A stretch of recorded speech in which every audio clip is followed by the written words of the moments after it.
What's going on, everybody? Welcome back to another episode of Slav's Free Talk, the Watchtower, where we talk all things DC.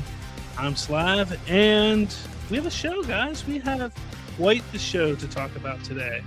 I'm excited. Lanterns finally has a full-length trailer that came out.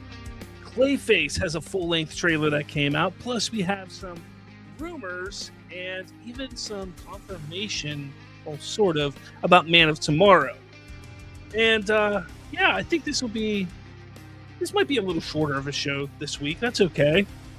But there is some fun things to talk about and break down. So let's dive into it, everyone. Hopefully you are all doing well. Hopefully you had a good week and got to experience the pleasures of San Diego Comic-Con in some form or fashion, whether you're somebody who got to go or somebody who just sat around their house looking at a computer, wishing you were there, but hearing all the news. It was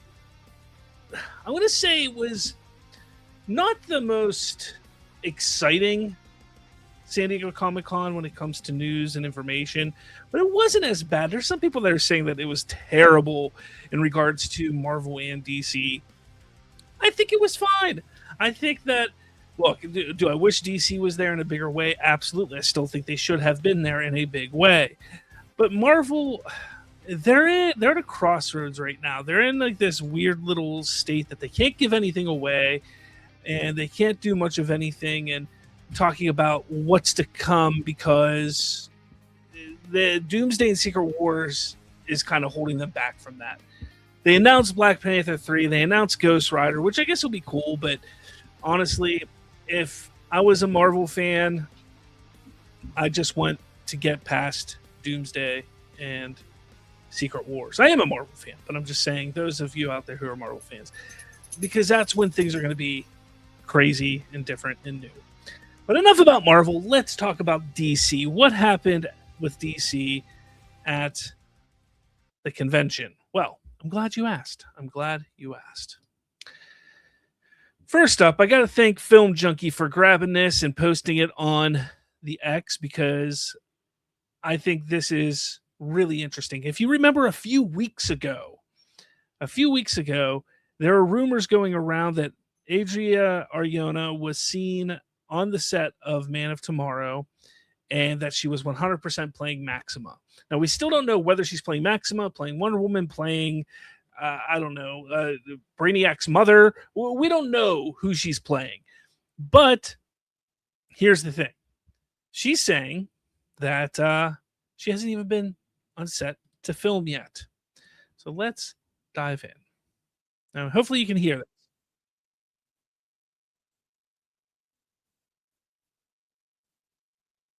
She reveals things that made her career, which I think is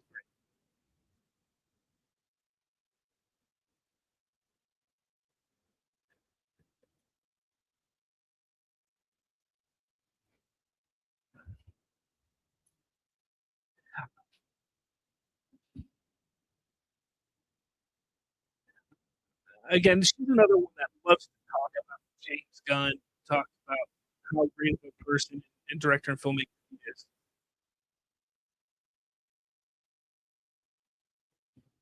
Great, great. Can't hear it?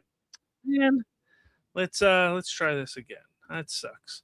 Stop that. Let's try share. Maybe if I hit that, let's try this again. Nope, dang it. All right.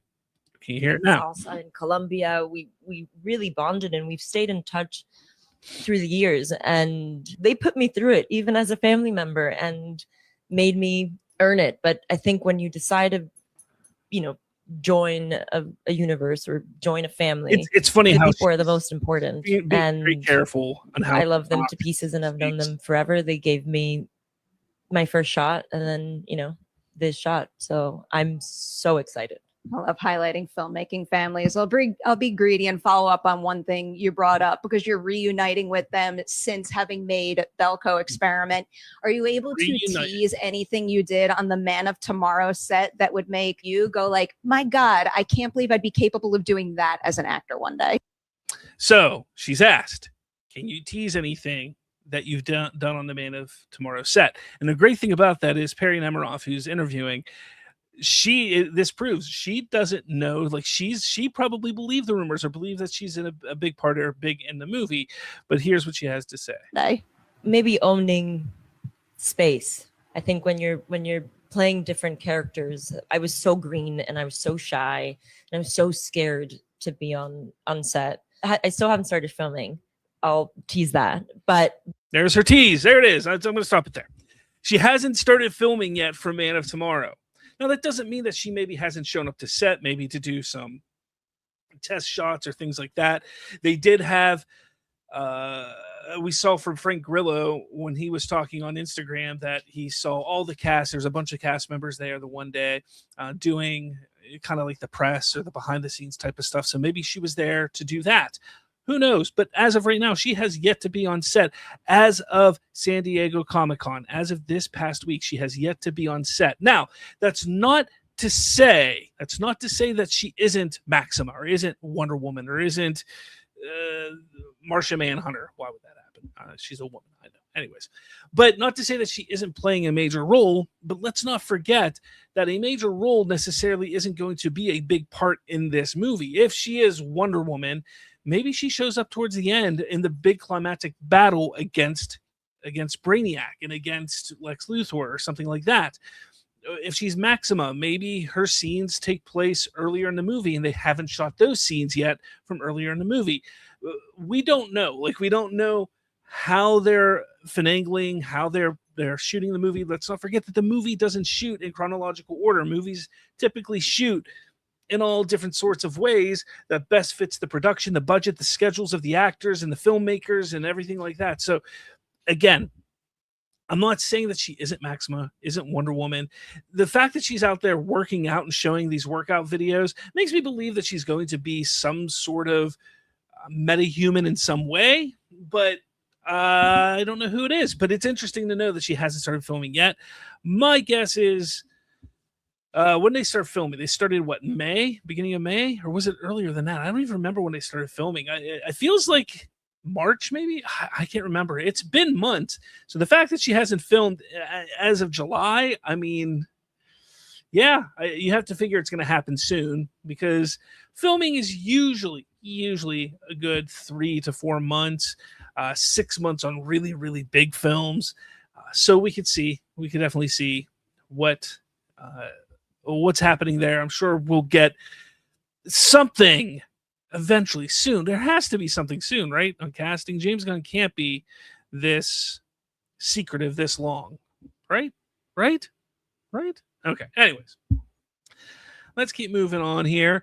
First off, I do have some Jalen in here. Jalen Harris is in here saying, keeping the chat alive himself, it looks like. Don't know where everybody is today. It's really bizarre. Typically, I have a lot more people watching than I do today. It's weird.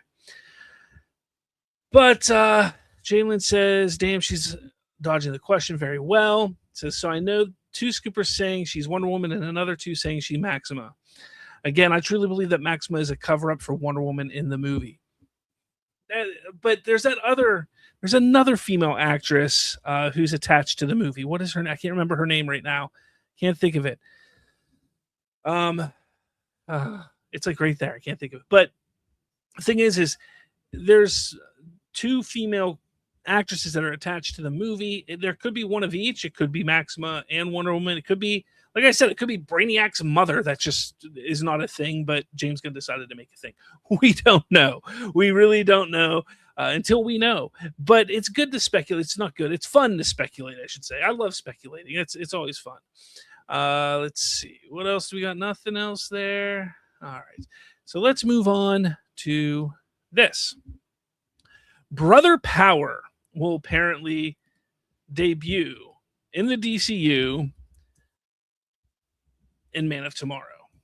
Now, Brother Power was created, was it during the Silver Age? Golden Age? It was Silver Age, I think. But he's a character. Actually, you know what? Instead of me trying to remember and think about this, let's look it up here. Let's see. Because for me, I don't really know much about Brother Power. I'm not going to lie. Let's see. Brother Power the Geek is a store mannequin who became animated when he was struck by a bolt of lightning. This also imbued him with superhuman abilities. He travels the world having psychedelic counterculture misadventures. See, that sounds fun. That could be fun. But that is very, very much down James Gunn's alley, and the weird, the wacky, and the unnecessary, I guess. My thought on this, if it does end up happening, if Brother Power is in the movie, it's going to be something really short. Like, even if it's just the mannequin in a comic book store window and we just see it in the background or something like that. I can't really justify a reason of bringing him to life and utilizing him in the movie, in the story, but I don't know the story, so I guess we'll have to wait and see. But again, this is right down James Gunn's alley. The weird, the wacky, the wonky, the ridiculous. That's what James Gunn is great at doing. It makes sense. But I thought this was interesting. You take it with a grain of salt. It is coming from Daniel RPK, who his track record is more positive than negative when it comes to scoops, but he does miss some quite a bit. So take it with a grain of salt. Like I said, this could be something that is just him there, like as a mannequin. Or I like how Donovan says here, maybe a quick shot of him on Salvation. Yeah, I mean, that's a possibility as well. And Donovan says it's not unnecessary. The reason why I say unnecessary is because, well, one, we don't know the story, but when you get down to it, this is such a deep cut of a character that where's the necessariness for him to be in a essential follow-up, not a sequel, but a follow-up to Superman and Supergirl. It just seems weird. It seems unnecessary when there's so many other characters that you need to and should introduce before a character like this. But I get it. This is right down James Gunn alley. I'm not knocking him for it, Donovan. I'm just saying, like, when there's people sitting here screaming and yelling, we want our Batman, we want our Wonder Woman, we want this, we want that. Sometimes leaving characters like this out in favor of another character is the right move, because you're trying to get a larger audience invested in your film franchise. That's why I say it's kind of unnecessary to add a character like this. But then again, if it's just a small little role that we see in passing, it is what it is. And he says people have to wait for Batman and Wonder Woman. Tough. Well, I hate to say it like this, Donovan, but if he makes the people wait too long, he's not going to get a chance to do them. It's that simple. If he waits too long, there will be no more DCU. There will not be a James Gunn run DCU at the very least. And he won't get to introduce them. That's the problem. That's why I keep going back to this. Last year and a year before that, I was like, yes, let's keep going. Let's see what he has in store. But whenever you have Supergirl come out and bomb like it did, like one of the worst DC movies of all time at the box office in relation to budget and scope and scale, when you have that happen, you need to then step back and realize people don't want that. People want this, and you have to adjust and go that direction. That's why I say that. Trayvon says, I feel like these characters are going to fit the narrative in a way that would make characters like Batman and Wonder Woman completely unnecessary. That's possible. Yeah, that's why I said at the beginning, like, we don't know the story. I just think that James Gunn, in a way, needs to realize we got to stop adding in all these B-list characters and give the audience what they want. And that comes down to the way he writes it. Jalen says, yeah, it's fair to say it's unnecessary, but we all know it's most likely going to be 1 minute max. Hell, I'd be surprised if it'd be 30 seconds, maybe. Donovan says, why are you insinuating more and more he won't be head of DC Studios? I doubt it because of the merger, which right now is looking like it isn't happening unless, or is happening less by the second. Okay. My thoughts on it have nothing to do with the merger with Paramount. Zero to do with the merger of Paramount. So mentioning that has no relevance to why I insinuate that James Gunn won't be heading the DCU at some point.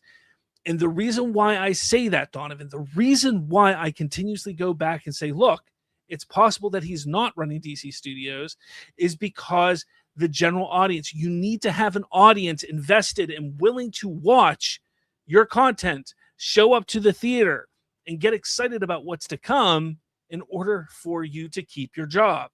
And if James Gunn is not getting asses in seats for his films within the DC universe, he will not have a job. It's that simple. And again, I understand Superman did well. All right. Supergirl did not do well.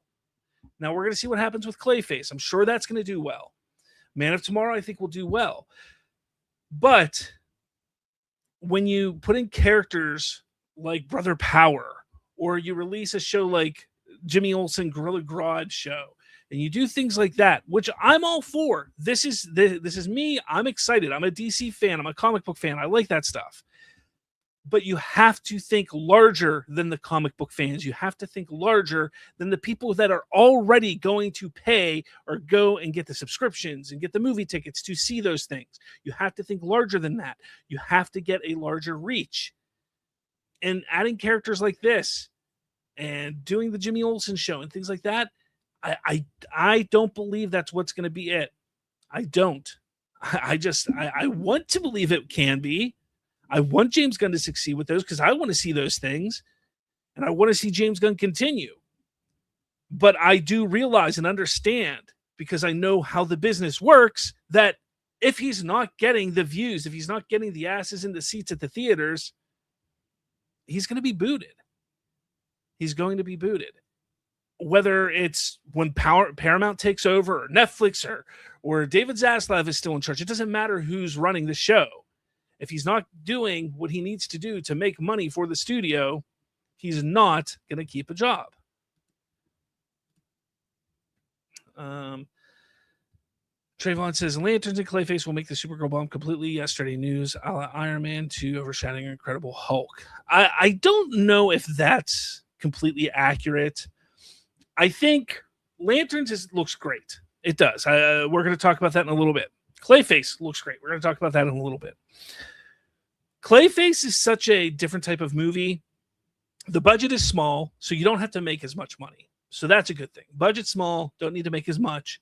It's a niche type of film. It's in that horror genre, body horror, that type of thing. And yes, horror is doing well right now. It is. And I think people will go watch. I think it'll do well. I'm hoping it does fantastic. I'm hoping it blows everybody's socks off and makes $1 billion. That'd be great. But let's just say it doesn't. And let's say it does 200 to 300, maybe 400 at most $1 million.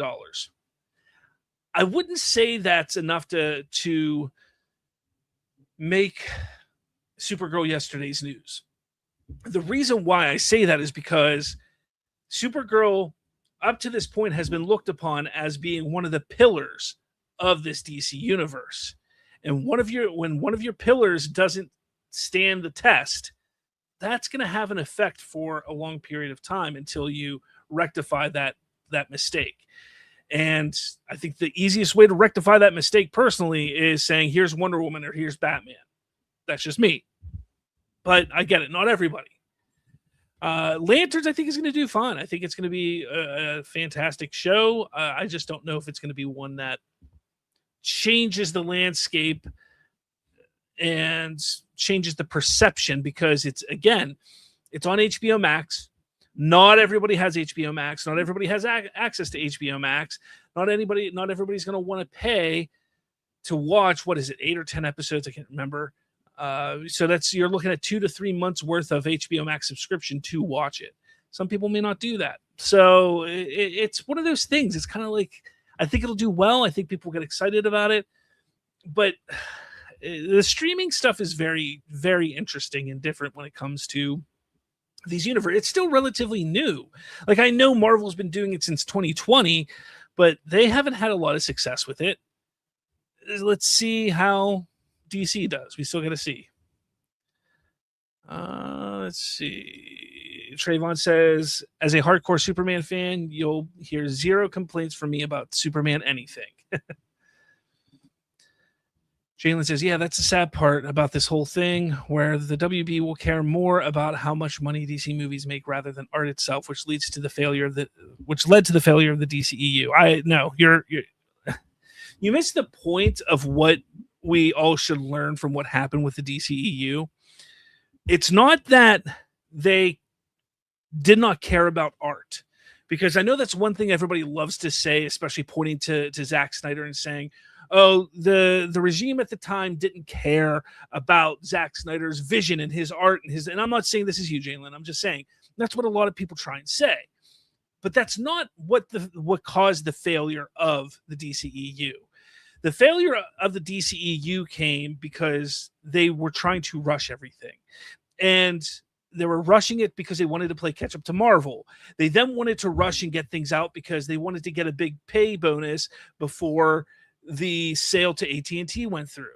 Then AT&T came in and they had new people. And during all of this time, there were just different people in charge constantly. They first had Zack Snyder and Christopher Nolan writing out stories and doing this. And then they brought in Jeff Johns and John Berg, and they were kind of leading the way and wanting to do things their own way and changing up how Zack wanted to do it. Then Walter Hamada was in there. He was doing things. Like, that is what killed. It wasn't the lack of wanting to trust somebody's vision. It was just that they were trying to rush and they didn't know what they were doing and they just wanted to go this way. And Batman versus Superman didn't make $1 billion, so we got to adjust and make adjustments for that and things like that. It wasn't just the art. It was that we don't know what we're doing. And that was the problem with the DCEU. And by the time Walter Hamada came in and started trying to, quote unquote, right the ship and get a plan, it was too late. And I'm not saying what Walter Hamada was going to do was going to be great or good or was good, but it was too late regardless at that point in time. So that's what we have to take from that whole thing. Not that Warner Brothers didn't trust in the artist, but that Warner Brothers just had no idea what they were doing. They were rushing into it because they wanted to play catch up to Marvel. They understood, which we now see in hindsight, which we now see in 2026, that era, that genre boom wasn't going to last forever. And they understood that. So they were trying to rush and get things out as fast as possible. And they just did it haphazardly. So that's the real issue there. Donovan says Clayface will make money that will make up for the Supergirl loss. It won't. I mean, it'll make money. Yeah. But you don't want to have a successful studio. You don't want to count on lower budget movies to make up for movies that lose money. The idea is not to have movies lose money. So yeah, you might get away with that once or twice, maybe 3-4 times at the most, unlikely. But again, you can maybe get away with that a couple times. But at some point, your boss is going to come up to you and say, "What the hell, dude? What the hell? You get your act together, you're gone." Like that's just how life works. If James Gunn can't make good money and with big budget films, and he can't get asses in seats, it doesn't matter how many movies like Clayface at low budget are made. That's not going to build the universe. That's not going to sustain a universe. Jalen said it's 8 for Lanterns. Thank you. Trayvon says Lanterns also on HBO. Again, that's semantics, Trayvon. It's semantics. HBO Max, whatever. Not everybody has subscriptions to those services. That's what I'm getting to, is that, yes, you can have a great show on HBO, which HBO is one of the biggest names in entertainment. I get that. But you have to appeal to so many different types of people, and I don't think it's going to appeal to a large group. I think it's going to appeal to those who have it, who have HBO, who have HBO Max, that kind of stuff, that like the crime and the drama type of shows. It's not going to appeal to well, my mom might like it, but people's mothers and grandparents, things like that. Like, you want to get that reach, and you need to do that. Like, Supergirl should have done that. I love Supergirl. I don't know how many times I have to say it. I loved that movie. I thought it was fantastic, but it didn't reach like it was supposed to. Although we'll see tomorrow. Like, after tomorrow, it's going on digital. Maybe it reaches more there. Again, it could be a sleeper. Let's see. Powerful says, why the hell am I seeing Spider-Man hitting 800 million? Means DC. Wait, a million. OW means on. I don't know what you're trying to say there. Powerful. I'm sorry. Why the hell am I seeing Spider-Man hitting 800 million? Means DC is a failure. It doesn't. People just love to try and pit the two, Marvel and DC, against each other. People can't realize and understand that things are so. Marvel is ahead. Like, nobody's going to say that Spider-Man's not going to make money. Nobody's going to say an Avengers movie isn't going to make money, because they're going to make money. Comparing those to Supergirl or DC right now, which is in the early infancy of its new universe, is just stupid. So people who try to compare it they're just doing it because they want to get a rise out of people. That's all. All right. Trayvon says, don't panic, Slav. You're panicking. I'm not panicking. I'm just simply stating that when you, like, if Supergirl would have made $350 million, let's just say it made 350, I would sit there and say, that's not bad. All right. That's okay. They can build off of that. But the fact that it didn't even make $200 million, and again, I'm not panicking. I'm just saying that's an issue. That is an issue that they need to sit back and rectify and change and fix. That's all I'm saying. All right. Let's move on, because there's some details that are kind of more in the rumor mill of things with Man of Tomorrow details. They said recently, this past, 2 days ago, 3 days ago, something like that, Daily Planet scenes were being filmed. A major scene with lots of extras set to film next month in Atlanta and could reveal Blue Beetle. The thing is maybe that's when Adria Arjona goes and films. Maybe that's the big action set piece at the end of the movie. We don't know. We'll see. They say another villain is reportedly in the film alongside Lex Luthor and Brainiac. Could that be Adria's role? I don't know. And the sets are said to be even better than Superman, which I don't think is going to be that big of a bar, because I enjoy Superman. We just watched it last week, and there's so much about that movie that I talked about how much I liked. But the set pieces were kind of small. They really were. If you really get down to it, the set pieces weren't huge. I think the biggest set piece was when you're in the other realm, going through the portal. I can't think of the name right now. I'm terrible with remembering things, but yeah, that's probably the biggest set piece in the movie besides the kaiju fight. But even the kaiju fight was like in one square block of Metropolis. So I'm hoping that the sets for this movie are larger and have more scale and scope. Again, that's fine. I like Superman. Don't think I'm bashing Superman. Don't think I'm hinting that it wasn't done well. I'm just saying, like, that story required smaller set pieces and things like that. Whereas I'm hoping Man of Tomorrow requires and has bigger set pieces, because you're going to have all these heroes and villains and things like that going on. It'd be nice to see some bigger set pieces. Donovan says, I think Man of Tomorrow will be bigger and better than Superman. It absolutely can be and should be. You want to get bigger and better every time, right? Jalen says, I'm so excited for Blue Beetle and Man of Tomorrow. The actor alone made me hype for him. Yeah, Zillow's great. I love the Blue Beetle movie. Like, that movie I thought was a lot of fun. Was it? Again, people need to understand, like, and I'm not saying you guys, but there's people out there that just can't understand, like, not every superhero film has to be like this.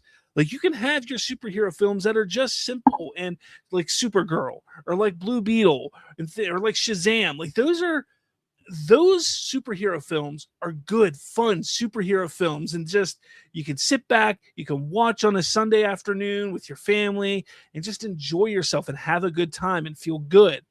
But then you can also have your big bombastic films and your big, serious, with serious undertones and things like that. You can have those as well.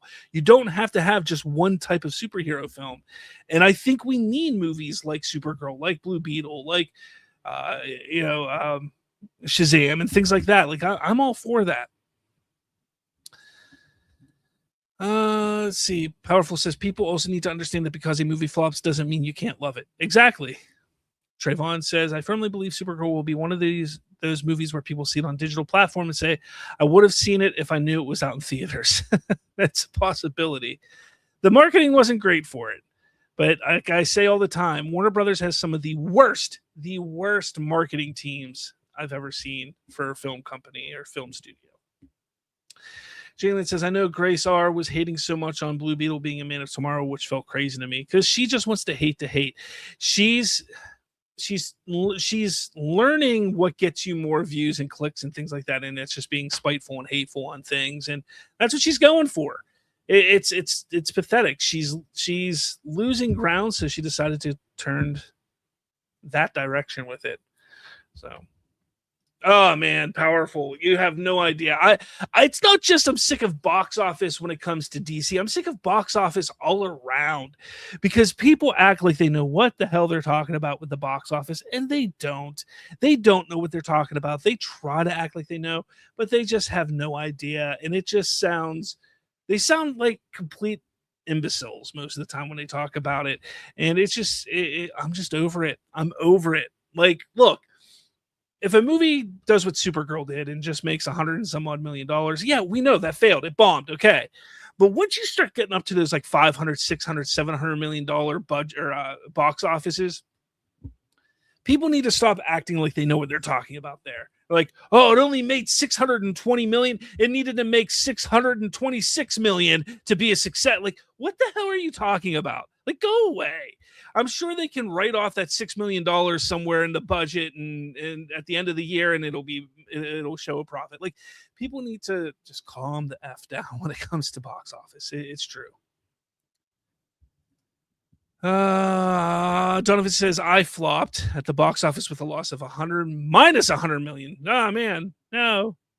Jalen says, oh my God, box office talk has ruined movie culture. Yes, very much. All right. Jalen says, it's like talking to sports fans. My team won more playoff games. We won the Super Bowl. We won the division. Like, shut up. Here's the thing. Like I say, I get it. Being a pop culture commentator on YouTube, somebody who talks about this stuff, and I've been talking about it for over a decade now in some kind of public forum like this. I get it. Like, it's a topic that people want to hear and understand and try to understand. But the problem is when you try to talk about it, people get so upset because they don't fully understand and they think they understand. So they push back on you, like on me. So I'll be saying something, they'll push back. For me, it's like you can go listen to the John Campias, the Christian Harloffs, the Grace Randolphs, hell, the Geeks and Gamers, the Critical Drinkers. Every single one of them will look at a box office, when it gets up to that $400, $500, $600, $700 million, and they will look at it. All of them will look at it a different way. What that shows me is that there's no common sense or understanding of the box office on this side of the screen.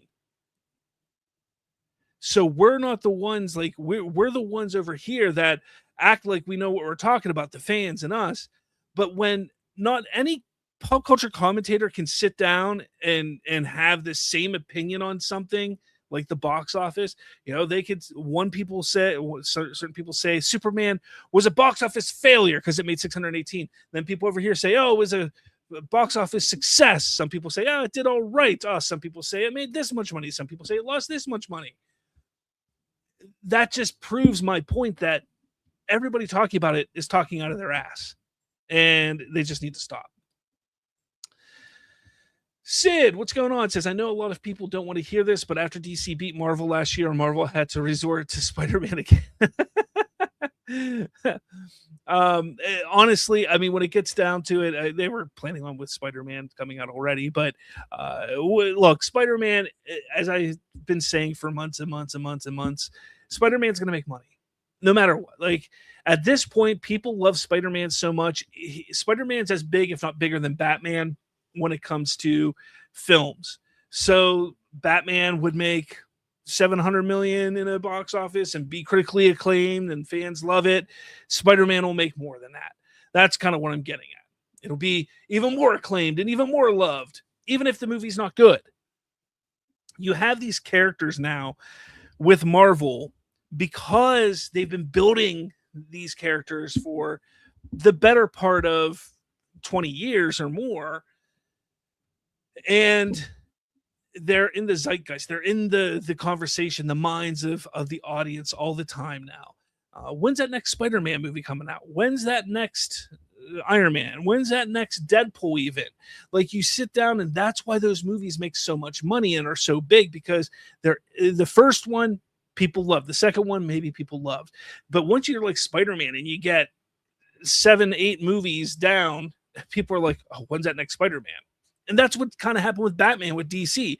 That's why Batman is the biggest character for DC, because that's all they were doing for so long. And that's what people know. And that's what people love. That's why we have to allow the DCU to build and grow. I get that.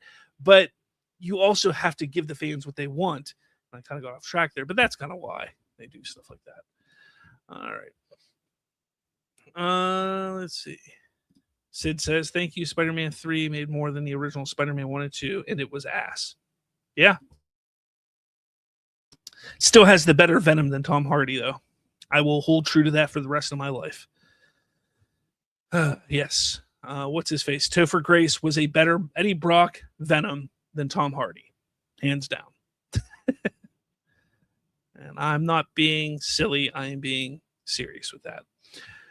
Trayvon says, I'm ready for Lanterns. Sid said, at least you didn't say Nerdrotic. I mean, he's in that mix too. Nerdrotic, Critical Drinker, Geeks and Gamers, Side Scrollers. You have, Christian Harloff and John Campion, all of them. Like, there's not a single group of those where you can get 2 or 3 of them to all say the same thing about a movie's box office. That's what I'm trying to say. Let's see. Jalen says, I hope Superman film-wise can reach Spider-Man levels one day. I might be 50 if I see that. maybe. I don't know. Donovan, I know DC is more than just Batman. What don't you understand when I say? And I just explained. It, Donovan, that Batman had been such a big part of DC films from 1989 until today. You're talking more than 30, almost 40 years. That has been the go-to for DC films. For Warner Brother and DC films, that has been their go-to. That's the one that's been their bread and butter. And thanks to what Tim Burton did in 89 and in 92, and then, it fell off a little bit with Forever and Batman and Robin. But then Christopher Nolan brought it back with Begins, and then The Dark Knight and The Dark Knight Rises. Like, Batman has been there every decade, from the 80s, the 90s, the 2000s, the 20 teens, and now in the 2020s, he's there. He's the only constant character that has been in every single decade on the big screen making money. Because of that, the audience, the large general audience, looks at it like, we want Batman. They want to see Batman. That is who they go to. That is how they look at DC. And hell, even for years, they didn't look at it as that's DC, because a lot of people for years didn't know, the general audience that is, that Batman was with Superman and with the Lanterns and things like that. Like, that's something that a lot of people learn later on. So I get it. I understand DC is more than Batman. You're right. But to the general audience, they love their Batman. They love their Batman. All right. Just like Spider-Man. Like, we're talking Spider-Man here. Look at the Spider-Man comic sales compared to the rest of Marvel Comics. Look at Spider-Man movies, and they are consistently making money. Every single one consistently makes money, money, money, money. But then take a look at other characters, and their movies in Marvel don't always make the money like Spider-Man does. You see, like, that's how it works. Like, the audience gravitates and grabs on to certain characters, and they love those characters and they want to build on them. That's how you get to where they are.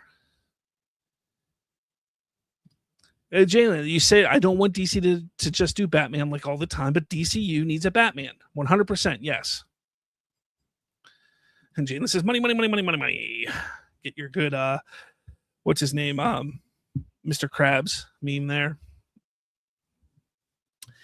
Trayvon says the interesting thing is you asked Dan Dido, and the perception of Superman, not Batman, is the perception of DC altogether. All right, let's move on to Clayface. Clayface had a trailer, and boy, was it a trailer. Oh, man. So last week, we got a trailer, our first full look at Clayface. This movie looks fantastic. Like, you start to gain an understanding, thanks to this trailer, on what happens to Matt Hagen. Now, obviously, those of us who are comic book fans or even fans of Batman the Animated Series and things like that, we know loosely on kind of how they may have approached this prior to seeing this. But now we see exactly how they're approaching this, how he's a big star, movie star, and you can tell that it's pretty much his looks that help him be this star. But it looks like he gets in with the wrong crowd of people and his face gets all scarred up. And I tell you what, I like this scene here. I was getting like flashes of that 1990s Crow film a little bit, like seeing this, and it was kind of like, oh man, that's cool. Like, to me, that was a huge and big deal back in the 90s, the Crow.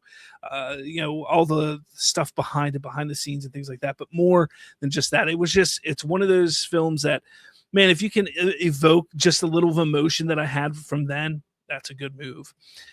We get a great shot of Gotham. You see big right on the side here, which I thought was really cool. If you can see on the boardwalk, it says the Narrows. So that's cool. Like, hey, it's the Narrows. We're seeing the Narrows. That's great. Again, he wears this mask almost like the Phantom and Phantom of the Opera a little bit, which I think is kind of cool. You see Matt Hagen, he's looking at the magazine cover. You see he's a big star getting on private jets, things like that. And you see like what he looked like. But then you see him get taken down and scarred, and then he's miserable. His life is a disgrace. You see the scars on his face here, which are wild. And then he's getting injected with this substance or this clay face animation stuff, essentially. And this is what's going to transform him, by Naomi Aki, by the way. And you can see some great shots we see throughout the movie or throughout the trailer, things like this. And then he's fine. And then he looks good again. I love this. The Vesuvius sign here, kind of, a little homage or throwback, not throwback, but like, hint to Zatanna. Gotta love that. Club Vesuvius. Then this is kind of the money shot scene of the team. One of them, I should say, when he's on the plane, his face is feeling weird. He realizes his eyes are closing up, and he goes into the bathroom and then takes a pair of scissors. And I know some people were trying to sit there and say, "Oh, you can't take scissors, dude." Like, when you watch movies like this, you have to suspend your disbelief. Like, I don't understand why people can't do that. Like, people just can't turn their brain off sometimes. Like, everything has to be so damn accurate and serious to real life. The point of movies is to escape real life. So people that are sitting there trying to say, "Oh, this is ridiculous because you couldn't take scissors on an airplane," whatever. Get a life. But See some great scenes and some hints to his body shaping and changing, like this here. It's fantastic. Get a great overhead shot of the courthouse. It looks like, not sure what that's gonna entail, but yes, this shot is fantastic. This is another money shot in the trailer. Fantastic. And yeah, see him getting punched. That's a cool scene when he gets punched and his face kind of morphs down. That's I have no idea. oops, pressed play. Didn't mean to press play. Kind of shocked me, scared me. But Clayface, October 23rd. I think this movie looks great. I can't wait to see it. I don't know. What do you guys think? I'd love to hear what you guys have to say and think about this. I think it's gonna be just, no, I won't say fun, but just one of those movies that everybody's gonna want to have to see, if that makes sense. Yeah. What are we saying over here? Sid says, I love DC. Don't worry. I'm just saying, okay, you're talking about something else there. Matthew says Clayface is going to be the best DCU project, followed by Lanterns. Definitely in 2026. No, I loved Supergirl, so I don't know. Sid says, it really shows, doesn't it? Supergirl can be a complete flop, but DC Studios is standing strong and still trying other things other than the Trinity. Well done, DC. I mean, yes, Supergirl flop, but it wasn't like, oh, Supergirl flop, let's quickly do Clayface, let's quickly do Lanterns. Those were all things in the bucket prior to Supergirl flopping. So Donovan says the Plain Seeders remember to say Ferris Air, the Easter egg to Carol and Houselaw. Yes, Carol Ferris. Let's see. Trayvon says, I feel like this year will be a carbon copy of 2019 for DC. The underrated interconnected DC movie, DC show on HBO that grabs the attention of everyone, and an out-of-the-box DC movie that surprises everyone.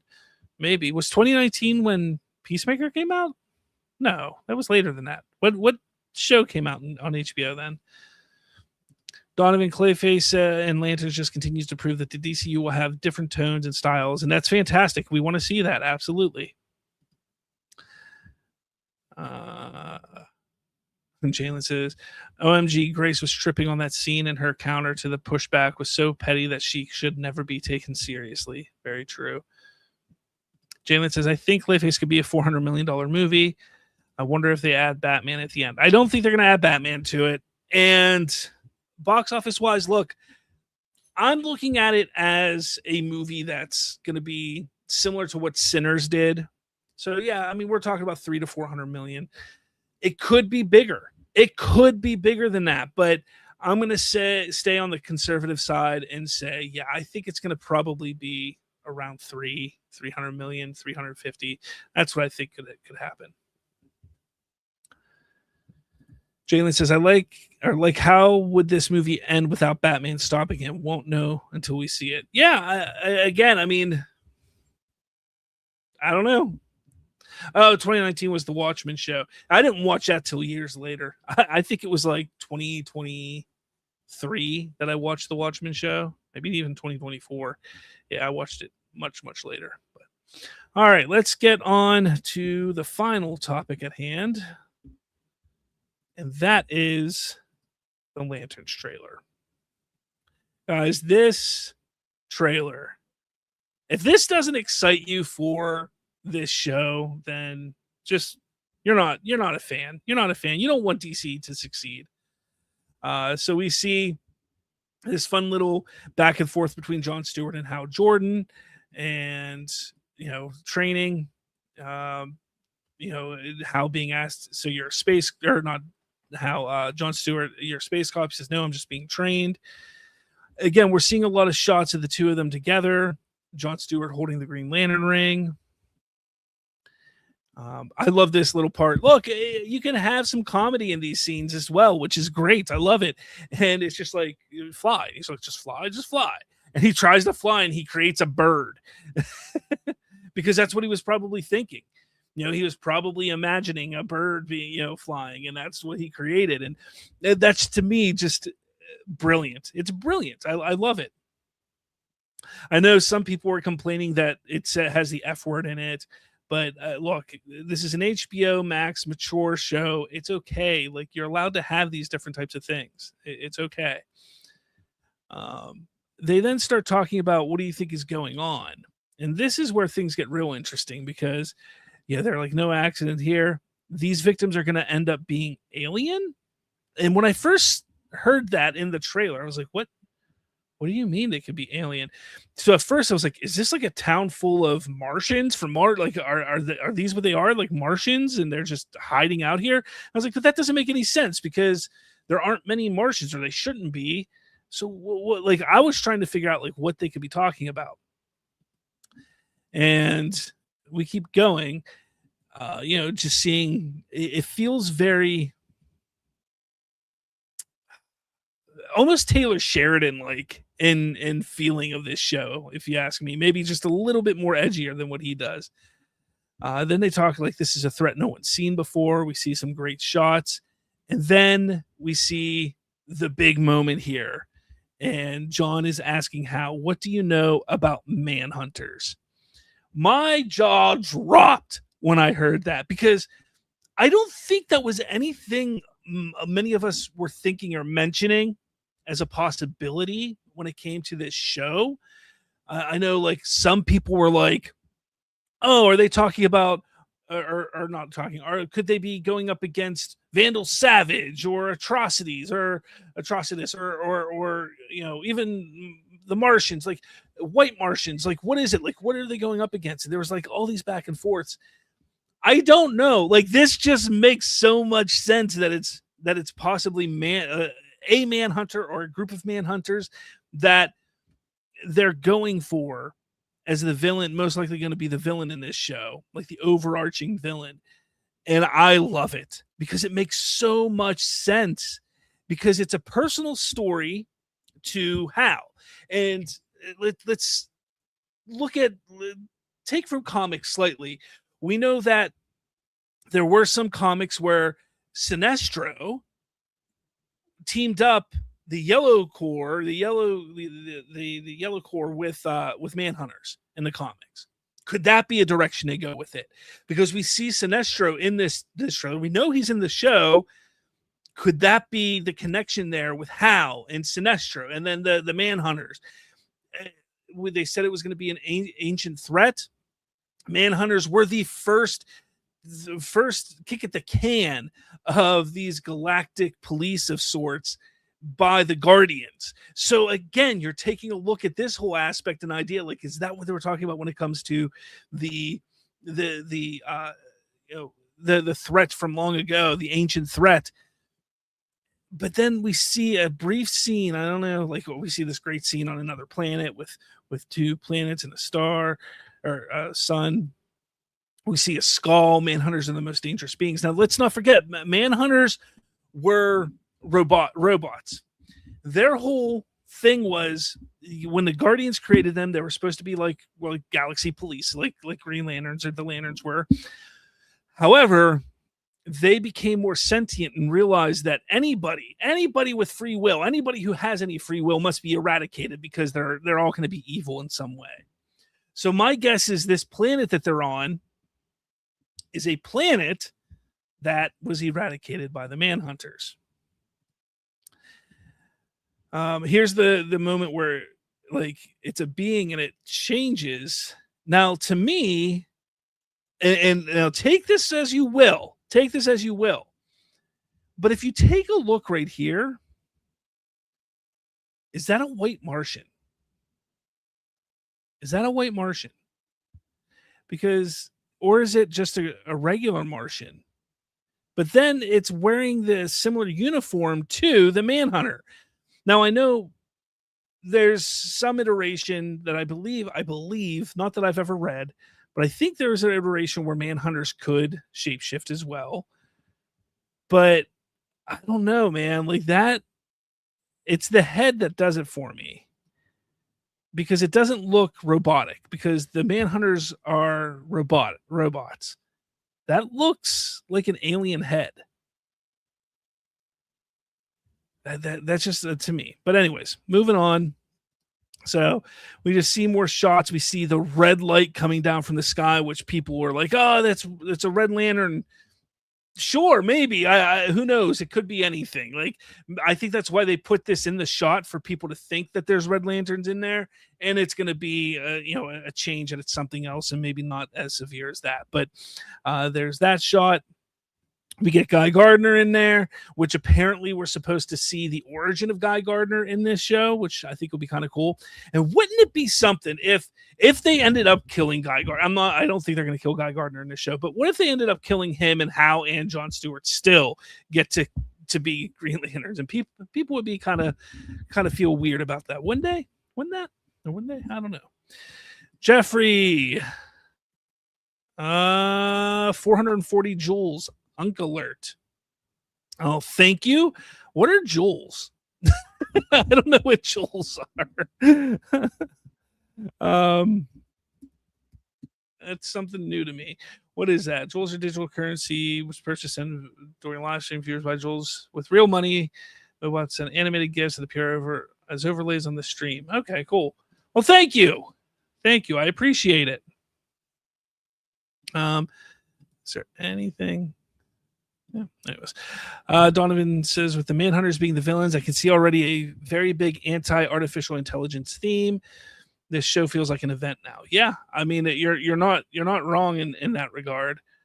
All right, let's keep going. Let's get some great shots, and then we get this here, the ring powering up, and you can see there's cracks in it, which I'm curious about that. I am very curious about that. And then we see a lantern not a lantern. That's not a lantern. What is that? Like, it looks like a lantern. This is the first time I'm slowing it down. What is that? Oh, it looks like a thing that they're going to dig underground or dig the ground with. Okay. That was the first time I slowed it down to really see what it was. And then John reaching into I don't even know. We get another shot of a planet like that again with something crashing down on it. Again, people were saying we weren't going to go galactic. Well, there's space shots, many space shots in this trailer, which I think is great. And then we get a great shot here of Hal Jordan in his Green Lantern suit talking to Sinestro. And people were upset about the way Sinestro looks. I think he looks fine. I think he looks like Sinestro would be if he was older. The red, I know people were upset because he's not as red as who was it, Mark Strong in the 2011 Green Lantern, but come on. People are ridiculous. They just want to complain about anything and everything. They then, are sitting there specifically talking about Jon Stewart and whether he's going to be the backup for Hal or if he's his replacement. So we got that. We see a shot of Hal flying, someone in a canoe, explosions in the air with a tornado made by the ring, green tornado, more sci-fi-ish things. It looks great, but this is when we started hearing them say the oath. More shots. I don't know what this is. Another shot of red coming down, destroying part of the city. Again, like there's everything about this show, and we get more green. It just looks fantastic. And then the little cute shot of Hal Jordan creating a bottle opener with his ring and trying to show off, that kind of thing. Look, this looks fantastic. I don't get and understand why people complain or don't think this looks good. I think it looks fantastic. I think this is going to be a fantastic show. I can't wait. I can't. I honestly, this is now my most anticipated anything of the year is Lanterns. It's beating out Spider-Man. It's beating out Doomsday. It's beating out Clayface. Like, this is it for me. Like, I cannot wait to see this. Donovan says Sinestro is more of a Hannibal Lecter character, and I love that direction. Maybe he is. I don't know. I think we'll see him get out, though. I'm really leaning towards that he has something to do with the Manhunters. That's what I'm leaning towards. Just because of the comics and how at one point in time Sinestro did work with the Manhunters in the Yellow Lantern Corps. Let's see. Donovan says John being creative with his constructions. Sid says, "Can DC please make some Lanterns Max t-shirts? I want to buy one now." Yeah, I want anything. Yeah, I can't wait. And Donovan says he's always been reddish pink. You're right, but he's not as dark. Like even in the comics and things like that, he's been a bit brighter. I should say not dark, brighter than that. But again, it doesn't bother me. Like as I always say, let the filmmakers, let the people making these create the art that they want to create. That's what a lot of the people were complaining that Zack Snyder couldn't do it. And they didn't allow Zack Snyder, but now they're letting these people do it, and they complain that it's not how they want it. It's pathetic. Jalen says, "Bro, how saying the oath?" Yeah. Donovan says, "Looks film quality." It surely does. Trayvon says, "I knew there was narrative reason behind that suit losing its green." You're not. Yeah. Jalen says, "I think Tom King and showrunners did hint that we might see some Yellow Lanterns this season." Makes sense. Reload fan says, "I kind of thought the Sinestro from the 2011 film looked more CGI than anything." Everything looked more CGI in the 2011 film more than anything. But no, I get what you're saying. You're probably not wrong on that. I don't know, guys. Like the DC is headed in the right direction. It really is, with a lot of things. But as I say, I do worry that if the general audience doesn't get on board, then we're not going to get a continuation and see this continue to grow. So all of you, Donovan especially, when I sit there and say things like that, it's not because I'm hating. It's not because I'm panicking. It's not because I don't want James Gunn. It's not because I specifically want Batman there or Wonder Woman there. I'm saying the things I'm saying because I want James Gunn to continue building this universe. And I believe that the best way for that is to get the larger general audience, the people that don't sit there and watch all this stuff and read the comics and things like we do.